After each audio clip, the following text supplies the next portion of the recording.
conversations. Yeah. So I know I didn't like to read in that thing, but find something that interests you and there's a book about it, and then read it, and then you get that professional type vocab and sentence structure for that. Yeah, my vocabulary exploded after I started reading. Correct. It did, because you come across words that you're like, I think I know the meaning of that, and you're literally looking it up, and I should have known what that meant. There's some books that are just above my vocab, and it's like every page I have to stop and go on Google and define this, and then I use my word that I know and put it in that sentence to make me understand it. Yeah. There's still books. I'm definitely not the most educated in forms of book smart that way. Yeah.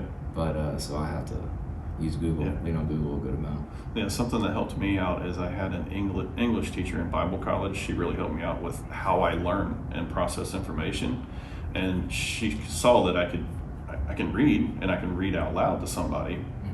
But if I just read it to myself, like you could put a page in front of me and I read it to myself, I can't process the information. I have to read out loud. Okay. So what I used to do, and I did this for 2 or 3 years, was I would open the book up and I would read out loud to myself, and I would retain a whole lot of it. But I didn't know that about myself. And so now when I'm reading something, I'm actually reading out loud in my head. Okay. If that makes sense. If you still so I read out loud in my head. And so if I'm studying, so I just got my CHFC last year.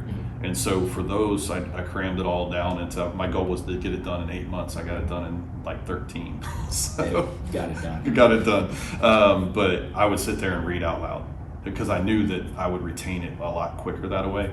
And so I don't know if you follow after David Goggins or not. Oh yeah, and he just says Goggins has got to write it out like 10 times each page before it clicks in his head. And I understand that disconnect, and that's why I never really read, because I could literally, and I can still do it today if I'm not paying attention, read something, not read out so loud in my head, walk away from it, and not know what I read. In school, I had major reading comprehension problems. I mean, I failed the reading. We had a TOS test back then. It was like TAX or something, Texas test, something like that. They still have them. Yeah, and so, I always failed the reading. I'm the same way. I could read it, but I would think about something else. Be like, hey man, what am I going to do in football practice? Like, what are we going to do this weekend? While I'm reading, it's supposed to be on that. Yeah. I'm like focusing elsewhere. Do you do a lot of flying on airplanes? No. Okay, all right. I've been plenty of times. That is like a long flight from like here to New York for me is like a dream come true. Oh, you could dude! I put my headphones in. I'll put some Metallica on. I'm just reading. Dude, I gotta be completely silent when I read. Do you? Completely. I mean, completely silent. I can't have minor noises. Either it has to be a whole lot of noise, I can read and concentrate and I'm fine, or silent. I can't do like the in between. Like if there's a clock that's clicking, like a grandfather, I can't do it. It drives me nuts. I also have this thing with eating, so I can't eat like cereal at breakfast, which I don't eat cereal anymore, but used to be like eat cereal with the kids. If I hear one of them crunch, I'm done. I have to leave. I cannot. It's just, and it's actually, I looked it up, it's actually a disorder or a phobia or something like that. And so I've got it, and actually Graham Moore, my partner that does the 'Tis the Season Christmas lights, he's got the same thing. I can't stand if you're chomping on gum and I hear it, if you're chewing on, I can't.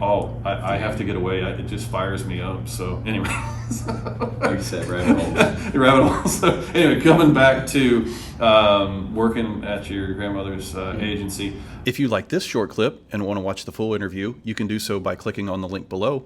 For more short clips, you can click on either of these recommended thumbnails on your screen.